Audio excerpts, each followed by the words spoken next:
Starting or investing in a business back home. 5 things you need to consider before starting. People who work and live in the diaspora are some of the hardest working people in the world. Sometimes they work on more than one job at a time. Many of them like to save money and start something at home, whilst others are simply looking for an investment opportunity which can give them a good return. If you are thinking of either starting a business back home or investing in an existing business, 1. Be clear about your motive. The first thing you must be clear about in your mind is the motive behind your decision. Some of the motives behind a decision to invest back home include the following.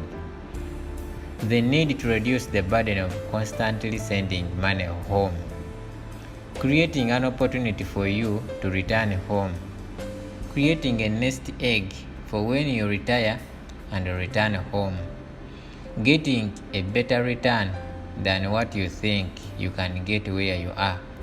Hey, I am not here to judge your motive.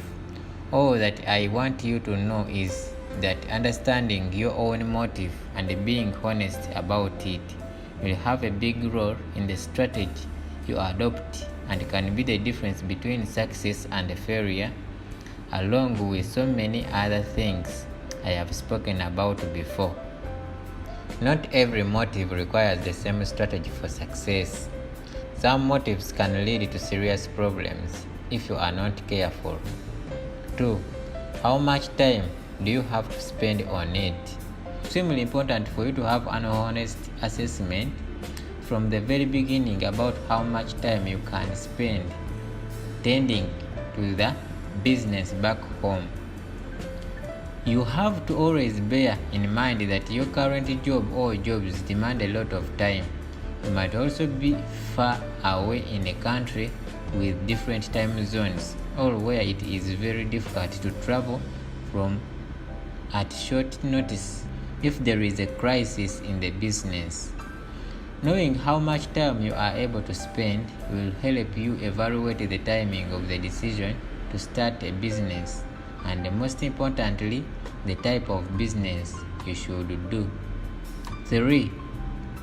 Do your homework about the business environment back home. Prepare a proper business plan. Study the market carefully. Don't rush. Be methodical. Remember, you worked hard for the money. 4. It always pays to get advice from others. Talk to others in the diaspora who are in business. Ask deep searching, well-researched questions. Talk to other business people back home. Don't rush. Be methodical. Remember, you worked hard for this money. 5. Who is going to look after the business? You have worked hard for the money, so be careful and diligent about who will give responsibility for running the day-to-day affairs of the business. Don't mix up the need to have someone loyal with the need to have someone competent. Handing over hard-earned money to an unemployed cousin simply because you trust him has left many people in tears. It is important to be professional about how you go about choosing someone to look after the venture, even if it is a relative. Should you start a business or just buy shares in an existing business? This is something you must decide first. Since leaving my own country 15 years ago, I have invested just over $1.2 billion in businesses back home. I have invested even when no foreign investor would dare invest in the country because of perceived risk. I invested when hyperinflation was lagging at 500 billion%. I invested in hard dollars when the currency had collapsed. I am passionate about investing in my home country, and so should you if you are living in the diaspora. No better way to show true patriotism and love for one's country than investing to create wealth and employment.